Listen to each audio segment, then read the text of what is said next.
So this first slide, as you can see, I didn't have any doubt that I needed this slide right here, right at the front of the presentation. This history, our history, is not your fault, but it is your responsibility. I accept that statement. I am a part of the your, it is our. You will hear or infer that I blame colonialism for a lot of things, and you may think, why is colonialism to blame? Rather than that, as an exercise, how about we, instead of searching for that answer, think about, what am I protecting when I ask, why is colonialism to blame? And some of you may now be experiencing some trepidation. You may feel you're not equipped to engage in the relational work that I'm about to talk about. You may be anxious and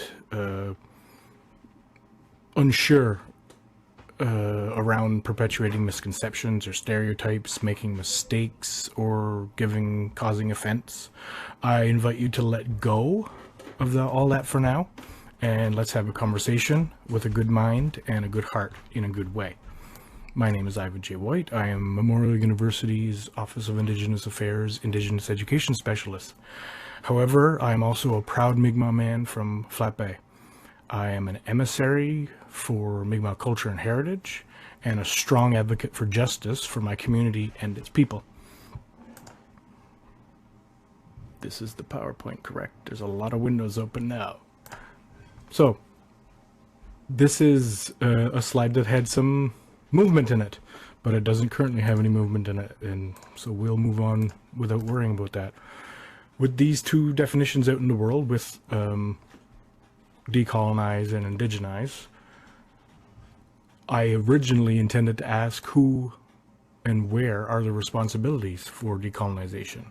And you can see, because there is no movement in the slide, that everyone is responsible for decolonization. I originally intended to ask who was responsible for indigenization. You can see that it's indigenous people. But the complexity and overlap for indigenous folks here is actually quite astounding. It's a gigantic, elaborate puzzle that we are continuously trying to put together with no box. Sometimes the pieces we need to color in ourselves, and we have to basically explore the depths of how far colonialism has penetrated and forced the creation of unjust systems in our lives. I'm here to try and explain some pathways for you if you are a settler to participate in decolonization and to watch us indigenous folks indigenize.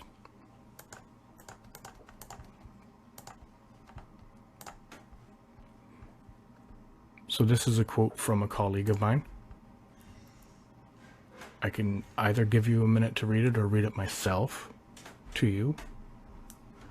But the gist of it is that this institution, Memorial, has a place in the education of everyone, directly and indirectly. Its tendrils find purchase in the minds of students, alumni who teach our children, and work in media, expert opinions asked of and given publicly. It is effectively everywhere, the past, present, and future. I want you to keep this in the back of your mind or hold it in the front if you wish. And then we'll move to a Webster's definition of engagement. So this is all like these are all sort of lead ups to help you understand the perspective that I'm coming from. I don't reject any of this, but I do have a very specific need or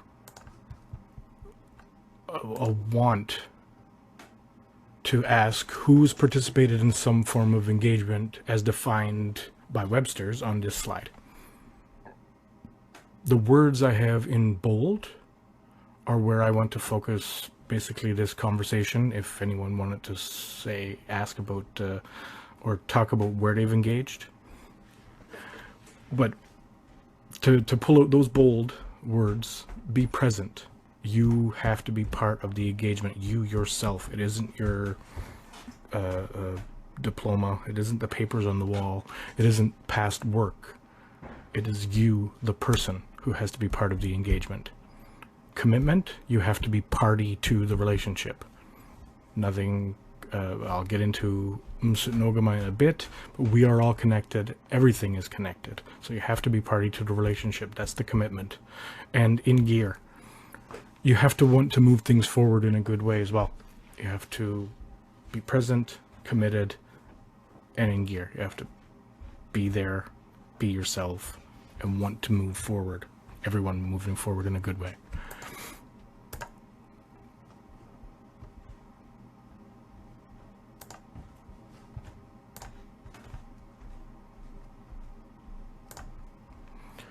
So who here will readily admit that they can't tell a story?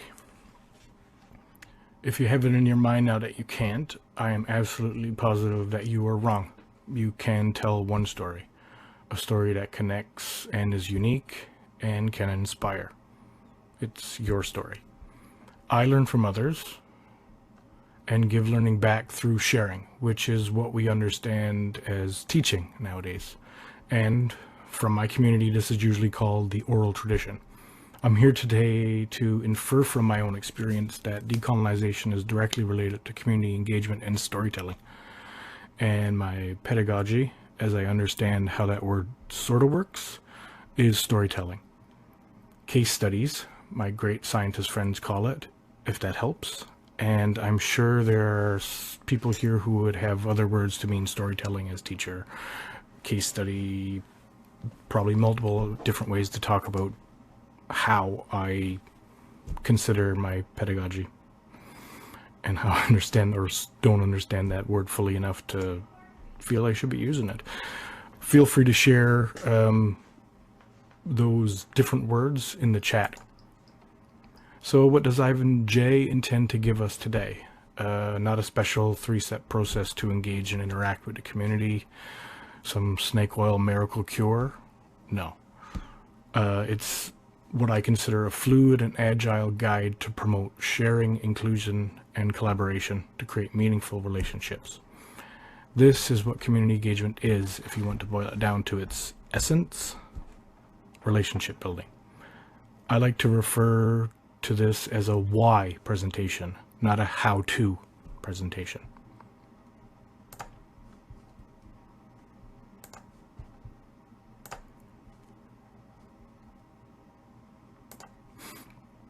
My path towards promoting indigenization and finding allies for decolonization, I'll admit, always feels a little strange.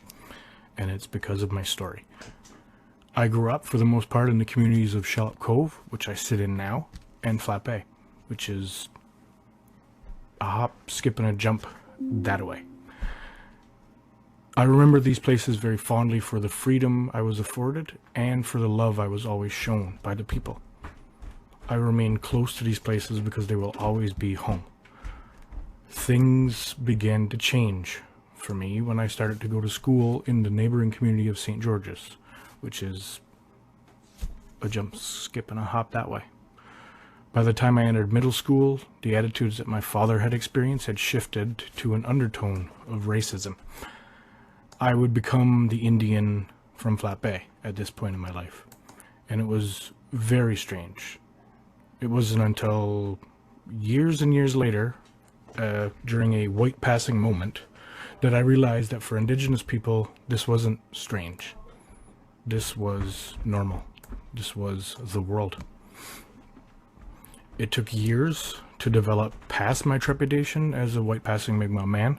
It wasn't until my connections to Mi'kmaq community extended beyond my family in those two communities, Shallop Cove and Flat Bay, that I realized how I was raised was, in fact, very special. And the upbringing was Mi'kmaq to the core. It was an upbringing where the complex connectivity of everything was present in how the world was being shown to me.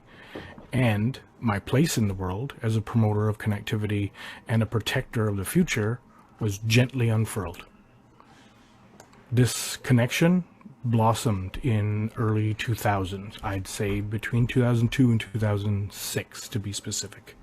During those years, I was gently pushed into rooms and given the opportunity to listen and learn from a wide range of Mi'kmaq from across Mi'kma'ki, the entire territory. At the same time, in Cape Breton, Nova Scotia, the Institute for Integrated Science and elders Merdina and Albert Marshall were defining a principle that would have an incredible effect on me, years later, of course. It would help me define who I was, or at least allow me to understand where I was going and provide me a tool to bring you all my perspective. I like these quotes nested next to my current and always considered working definitions of Msit No'kmaq and Etuaptmumk. I love to share and learn about other people's perspectives, and here are two names, one of which I have the honor to call my friend, and one of which I hope to meet and make friends with one day.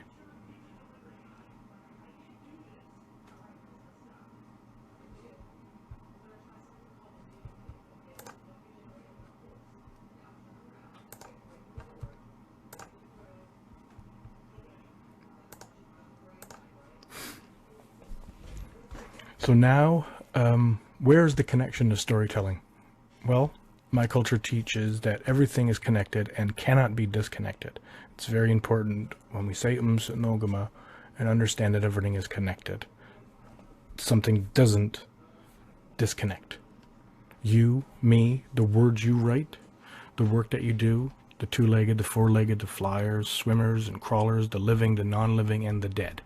Everything is connected, unique in what they bring to the world, and one, if you want to sort of tie it into how religion may have been sold to us years and years ago. We need to connect with people on a human level. Talking, building conversations, storytelling is fundamental to a relationship, and also what makes us unique from all other living things at this moment as we understand it. It's fundamental to relationships across all human cultures, and in my mind is where we find positive progress and prosperity for everything. So I want you to tell your story. I want you to listen to the stories of others. A piece of paper, your diploma or your credentials, is not your story. It is part of it, but it isn't close to showing people who you are. I want you to ask yourself if you can listen without bias, and if you can listen without bias, then can you allow two ideas to coexist in your own mind? And if you can listen without bias and allow coexistence of ideas, then can you move to a place where you are constantly seeking out and continuously participating in good relationships? These things are connected. You can listen without bias, hear ideas which you may consider separate or, opposed to each other. I'm not sure if a lot of people can, but I think that people think they can't, but I know they can, because I've been doing it, and I'm human, and so are you. Since I've chosen the storytelling theme, and I love things that come in threes, I've attempted to categorize the conversation around the 3-act structure. Now, as any person who gives writing advice will tell you, everything is fluid, and you do what you want after I tell you what you should do. Take all of my tips and tricks about writing and throw them out at the end and use them as tools, as jumping off points. So the 3-act structure is a fluid structure in a sense. It isn't always at the same point in every instance of a story that you can definitively say it changes from Act 1 to Act 2 on page 24 of a 120-page script, or by a specific page you are now in Act 2 of a novel. The acts, like humans, are complex and malleable.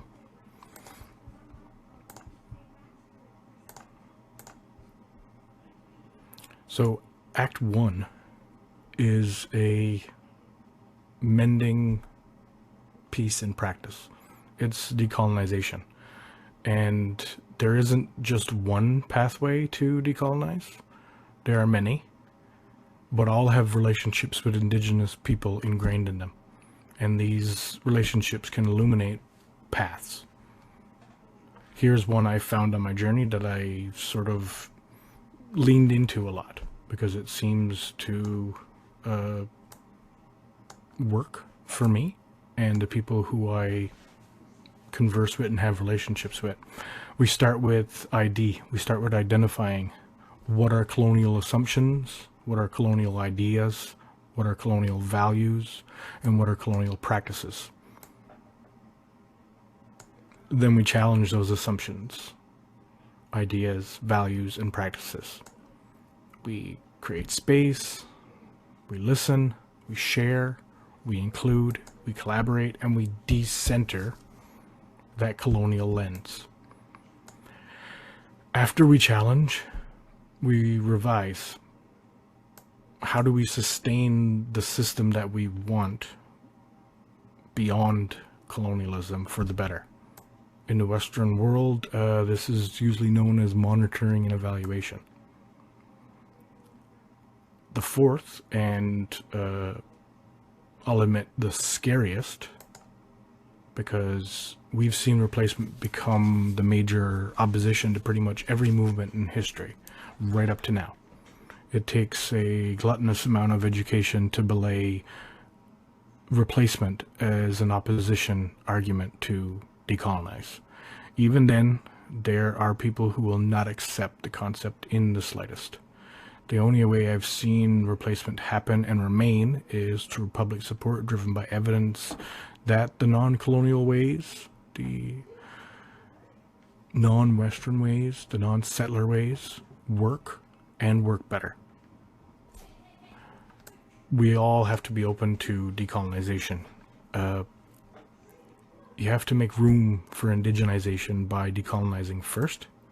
Decolonization requires non-Indigenous individuals, governments, institutions, and organizations to create a space and support for Indigenous peoples. Neither decolonization or indigenization is a deficit to dominance concept. It isn't about revenge. And it's never been about revenge. Elder Medina Marshall says that in a world that has been made, I know that I need the white man's tools and education, but I think it's important to realize that the white man needs me and my ways of knowing and being too. In the world that has been made, I know that I need the white man's tools and education, but I think it's important to realize that the white man needs me and my ways of knowing and being too. Elder Medina Marshall. That's an incredible quote. I've tried to stay on a path that promotes this in my professional life through what I've come to learn is called continuous engagement. My work has been about the recognition of the voices, ideas, and ideals of people that I work with. We need to accept that to make the world better for future generations, everyone must play a part. My views, my understanding, and my creativeness are useful, as are yours, if we focus and work for the benefit of everyone.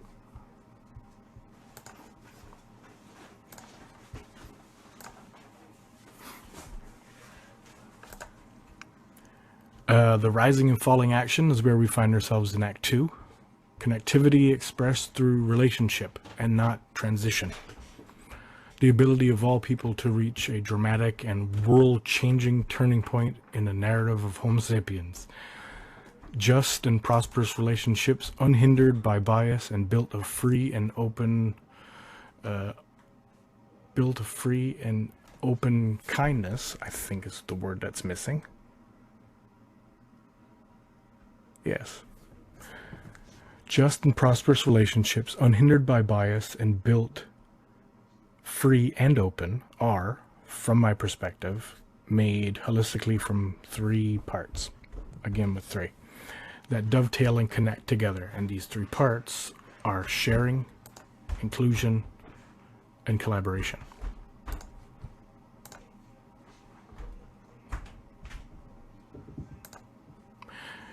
Inclusion allows the people and ideas that we have to be heard and explored impartially and without bias. A room full of great positive potential for progress is what I see when inclusion is taken into account when we gather.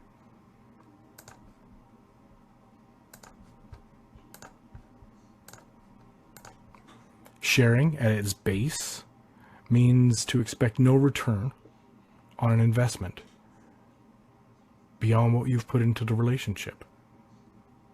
This is essential to a successful community and the foundation for positive and enriching relationships.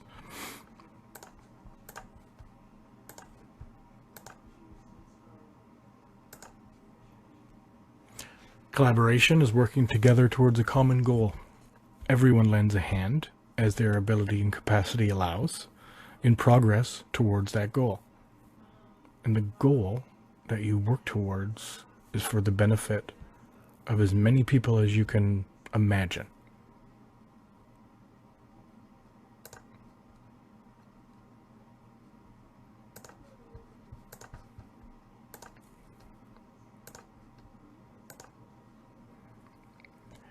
So we've reached Act 3. My culture teaches that everything is connected and cannot be disconnected. We need to connect with people on a human level. Here in Act 3, we reach the climactic portion, and the pressure is released in a short epilogue. What is this amazing climax, you ask? Well, I've alluded to it a number of times, and it is the portion of this presentation that, if you've been paying attention, finally tells you why the very first slide with the quote, "This history is not your fault, but it is your responsibility," is applicable to me as well as all of you.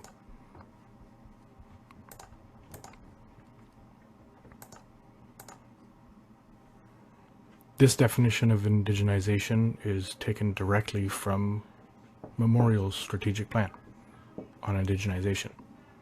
It is a handbook that I use as a staff for the Office of Indigenous Affairs. Indigenization is not an Indigenous issue. It is not undertaken solely for the benefit of Indigenous students, communities, people. Indigenization benefits everyone. We all gain a richer understanding of the world and of our specific location in the world through awareness of Indigenous knowledge and perspectives. Indigenization also contributes to a more just world, creating a shared understanding that opens the way toward reconciliation between Indigenous and non-Indigenous people. It also counters the impacts of colonization by upending a system of thinking that has typically discounted Indigenous knowledge and history. Indigenization, a process whereby Indigenous people bring Indigenous ways of knowing, being, and doing into spaces that are not designed for those ways.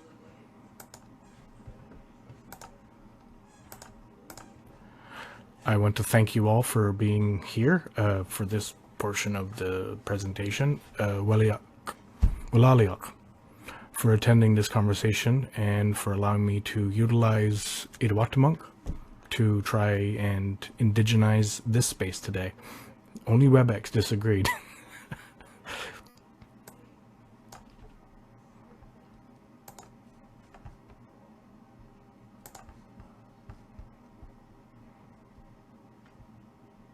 Of the many windows that I have open, I will begin closing them, and we can take questions or have a conversation.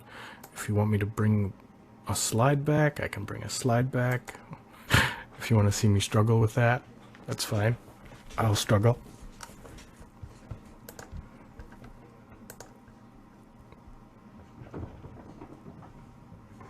I don't know if you can hear the dog running around upstairs. It's too cute.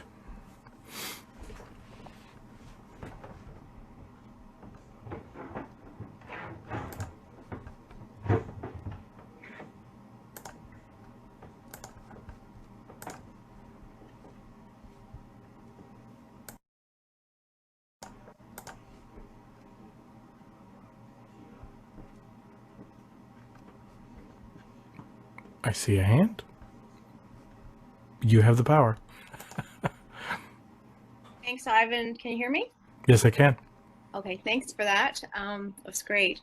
I guess one of the questions that comes up for me, I'm, a white settler, and trying to educate myself and with some other colleagues, like we collaboratively try to educate ourselves around the decolonization process. But I think one of the things that we're often face, and sometimes it's frustrating, is sort of that underscore of like resistance, which comes from individuals, or I guess it's maybe skepticism too. And so sometimes it comes from individuals, and sometimes it feels like it sort of lives in the system, right? It comes from sort of just the inertia of, the changing things, right? And how difficult it can be in a bureaucracy or an institution, right? To try to make changes. Anyways, I don't know if you have some thoughts around, you know, doing that, right? And being able to, maintain those relationships with people, that move us all forward as opposed to, causing strain or, conflict, I guess. Yeah, there's a bit to unpack there. So you tell me if Yeah. I'm missing some or missing anything. But so it is. I said at the beginning that you may hear me blame colonialism a lot, but we're still here. We've survived these systems and Yeah. begun to change them. Like as these, we had a fundamental part in shaping until we didn't. And if we can get back to that relationship must have existed at some point. And that's why you'll find that a lot of people are probably very slow to trust. If you're presenting yourself as an ally, people are very slow to trust because that is how a lot of people entered into our communities and caused the most damage. Yep. So the relationship is exactly that. It's a relationship. It cannot be ended. I have people that I may not have talked to in the last 5 years, but when we see each other, that relationship didn't end because of that gap in time. That relationship has to exist continually, whether it's in the back of your mind or if it's in a letter or an email. You're still connected to those people, and you can't let that. I guess you can't let it falter. Right. So you'll hear a lot of people say, from my community, I'll say my cousin. We don't clarify which level of cousin on the hierarchy of cousin people are. We barely clarify what family means. Like beyond the family unit, I'll say mom and dad, but the aunts and the uncles may not be aunts and uncles. They may be cousins, and cousins may not be cousins at all. So there are things that I feel can actually help us, be better in the world. Like things that come from indigenous people that are best practices that we sort of reject only on the, I guess, the auspices that something has existed for this many years. So how could it be so wrong or so bad? Absolutely.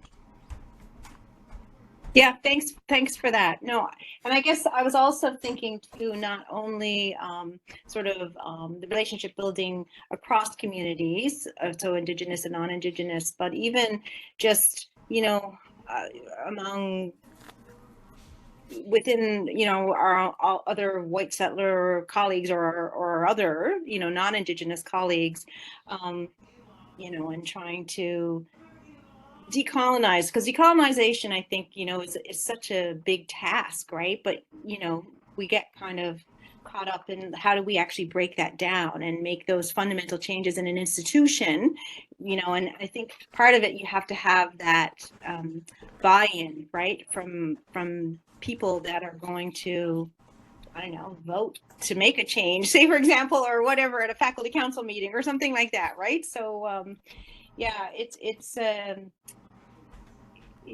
I agree with you. Like, it's all about relationship building, you know, everywhere in order to get to meet some of these goals, I think, right, that are so important. Yeah, and go back to like the first act. The first act was, can we identify? So as a settler, do you see the systems as they are for everyone, or do you just see the systems as they are for yourself?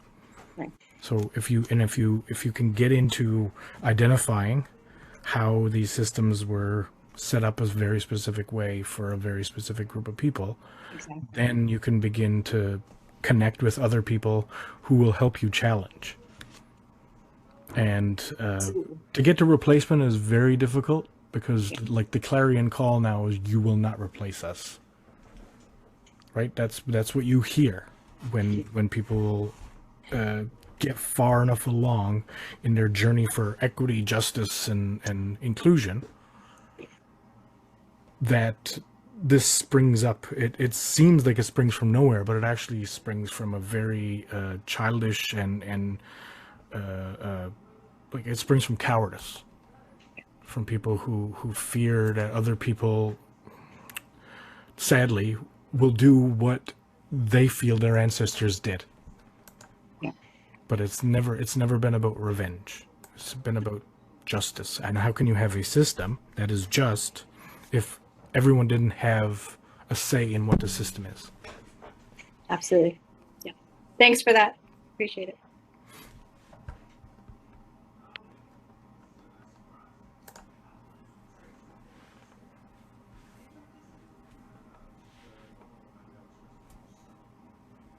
Hi, I'm Sarah. So, Thank you very much for the presentation. I was just going to follow up on a little bit about what you were talking about replacement. When you mentioned it in the presentation, I think you said something about positive examples of replacement where Indigenous ways were recognized as better. I was wondering if you could spell that out a bit more or just talk a little bit more about those examples you were thinking of. so as an example, a talking circle. A talking circle is what I like to promote as a tool to have conversations. A talking circle was, and you'll hear how I blame colonialism for a lot of stuff. Again, colonialism was co-opted and placed into boardrooms, but instead of a talking stick and everyone being equal at the table, they sat everyone at a boardroom table and said that these are the leaders and they're all having a conversation. But in actual fact, that is the perception that they want you to have. What has actually happened is that one person is dictating what everyone else should say, think, and act.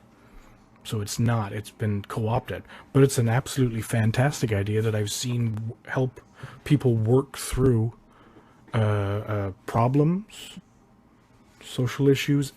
Like, I've seen it work so often that I don't think, if properly implemented, that it can be a bad idea.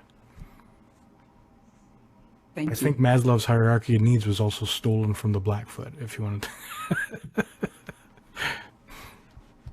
But it's like, yes, there are lots of great examples of stuff that work, but it always seems to get misappropriated. There's appropriation and misappropriation. Thanks.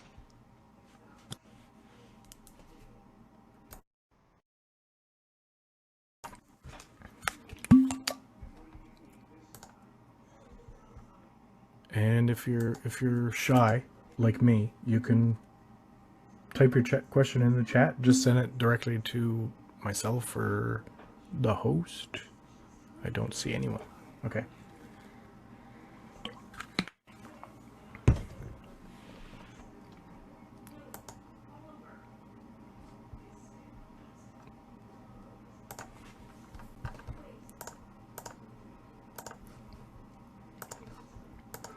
Did everyone feel that quote at the very beginning by Nikki Sanchez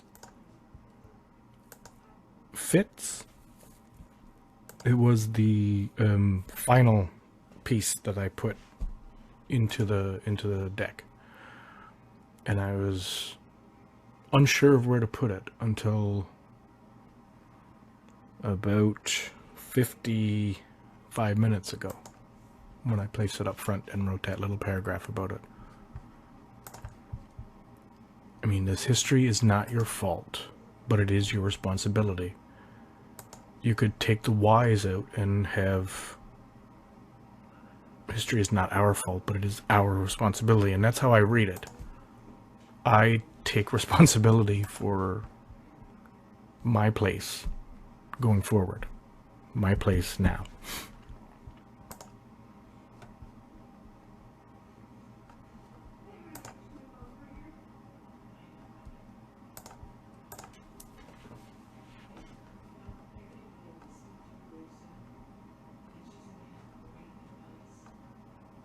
I have a very shy group.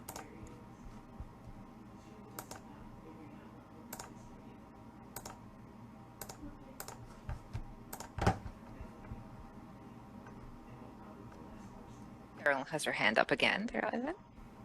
Oh, okay, yep. I had a window up in front of us. I'm not shy, but I don't want to monopolize either. But if no one else has a question right now, maybe I'll just ask what you think of this one.